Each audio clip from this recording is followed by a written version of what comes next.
Welcome everybody. In today's video I want to talk about the 3 losers and the 3 winners of the 0.5 patch notes that they dropped today morning. For the losers, let's start with a little bit of a controversial one because I think it's like the right direction but not enough. The first one is +2 level of all skills, where they reduced the +2 skills on two-handed weapons from 7 to 5 and on one-handed weapons from 5 to 4. And I think quivers from 2 to 1. I think this is the right direction, but I'm not sure if it's enough. We have to see if like all the new uniques like compete with that. There's a lot of there are like a lot of new unique weapons that will compete with this.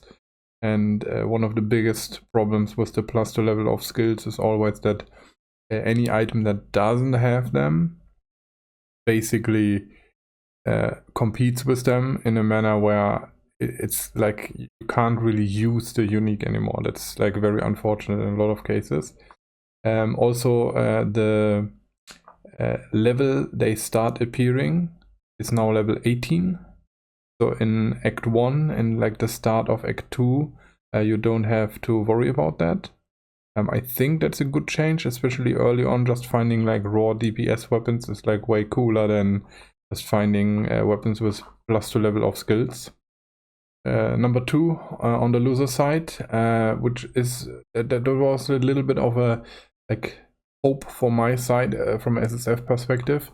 But the patch notes read all items in the end game ritual reward screen are now either uniques or omens. And I want to highlight end game. So this very likely means there is no unique farming in Freythorn. So the guaranteed Freythorn ritual encounter probably still has rares and like a mix of currency or whatever. We have to see. Because I was pretty excited for some good leveling uniques, like Black Braid and Hymnos Hymn. Those were just 2 random examples. We can quickly like show them here. I would probably have tried farming the zone like a couple times. Black Braid is this unique that has like decent amount of armor, good elemental resistance, and 100 to 150 armor applies to elemental damage. They buffed armor across the board. I think armor and evasion by like 33% in early game, and like in end game, I can't remember, it was like 15% or something. But overall, this should be like a pretty good buff. Also, with the new rune forging, you can like upgrade the base values. And Hymnos Hymn would be like a very good aftershock. It's basically like a guaranteed aftershock. This would have carried you, I don't know, probably to like Act 3, 4, and then by that point maybe you can upgrade it already. Yeah, but that unfortunately does not happen. Number 3, and this is a little bit, yeah, that was the biggest bummer for me. Comet got nerfed by roughly like 24%, and I did see a nerf coming to this because cast on crit Comet was just very, very good. The problem I have with this, they only targeted Comet itself and did nothing to cast on crit.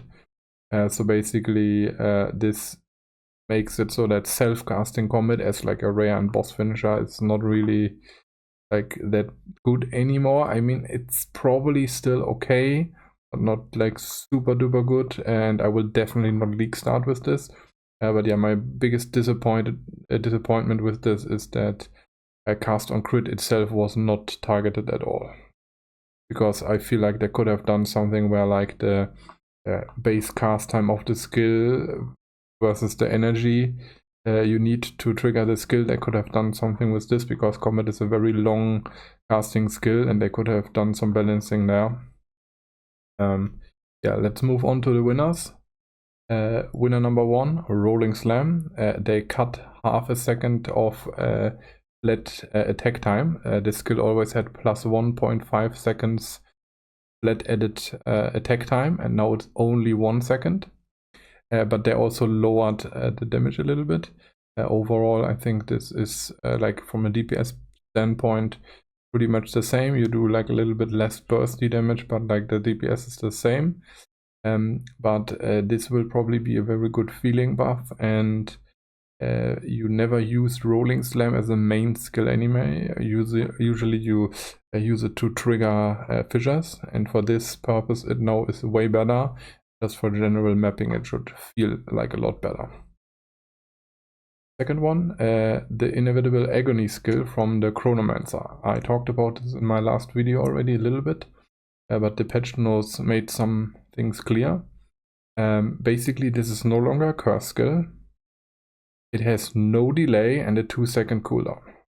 You can see in the video, I prepared this here, basically there's no delay. I didn't really like struck me, but like these skills. Starting with inevitable Agony. You can really Agony. see that it's like an instant. This has received cast, boom, there it is. So that's a good buff. So this basically removes the need for curse scaling. So the top end probably got slightly lowered, but you no longer need investment.